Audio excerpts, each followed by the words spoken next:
Well, friends, we made it through the winter storm of 2026 for January 2026, and we are now officially putting the number at 11.1 from the National Weather Service for the two-day storm total. There, of course, were a lot of variations in the numbers. 14.8, that's one of the higher numbers we've seen for Columbus down in Bartholomew County, but anywhere from, say, 6.5 inches far to the north to almost 15 inches farther to the south. This was a very interesting storm, very powdery snow that's fallen, and now that we've got all of this snow cover on the ground, we turn our attention to a little bit of a different story. Bitterly cold temperatures, and it's going to be a prolonged period of bitterly cold temperatures, not just overnight into Monday morning, but also all the way through the rest of this week. We're talking about temperatures that are going to be below zero. Every single morning is going to be below zero, and wind chills tonight, especially into early Monday morning, could be 20 to maybe 30 below. The other thing that we have to be concerned about with so much snow that's on the ground, and also that it's a fine powdery snow, is that we're still going to have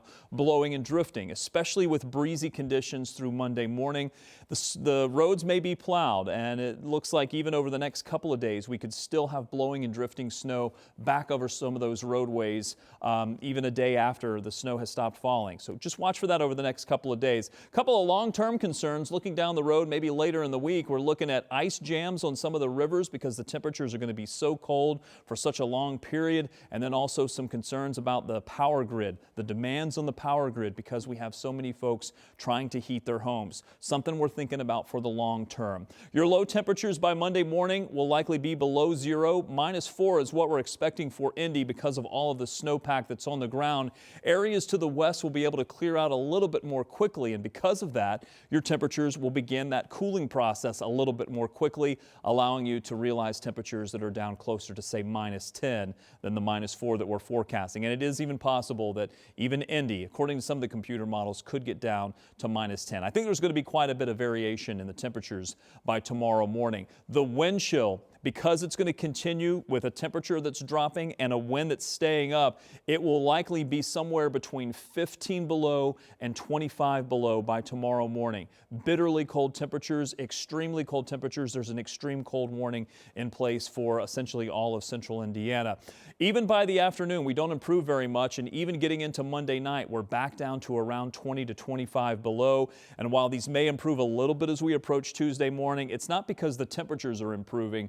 It's because the winds are going to calm down a bit by that point. In fact, I think Tuesday morning is going to be a colder morning than Monday morning, just because the air temperatures are going to be a little bit colder, but the winds may not be quite as strong. So for your Monday, here's what to expect. 4 below to start the day. If you are going to be out early tomorrow morning to try to snow blow or shovel or clear any snow that's out there, dig out from this winter storm, these are the temperatures you're going to be dealing with. Protect yourself, bundle up, the extremities especially. We don't want to have issues with frostbite. And when you're talking about wind chills as low as 20 below, frostbite can certainly be a concern. The rest of the day, we only get to 9 for our high temperature, and the feels like temperatures don't improve much above 10 below. This is going to be a cold period that stays with us through the next 7 days. Look at this. Every single day in the 7-day forecast is below zero. I've never seen this on our 7-day forecast here, where we're talking about all the way out, a week out, still looking at temperatures that each morning get down below zero. Part of that is just because we have so much snowpack on the ground. If we do that for 7 days straight, it would tie as number 3 for the number of consecutive days that are below zero. 8 back in 1994, but the record is 9 days in a row in 1963. 7+ straight days, 9 straight days of lows that were sub-zero. So this is going to be lasting for quite a while. The snow is going to be on the ground for quite a while. Have a couple of days where we make it to 20, Tuesday and then also into Sunday. The good news over the next couple of days is at least we'll see some sunshine. That may have some minor impacts on the roads that try to maybe get some dry pavement out there and melt some of the snow. The pavement may actually be able to get above freezing, but the rest of the air temperature is certainly not going to do that, and I think Tuesday is going to be the better day for that. Of course, keep it tuned right here to WTHR+, and also Sunrise in the Morning will have all the updates of what you can expect, the travel advisories and warnings that are going to be with us as we still dig out from this winter storm and now head into the deep freeze. Keep it tuned right here.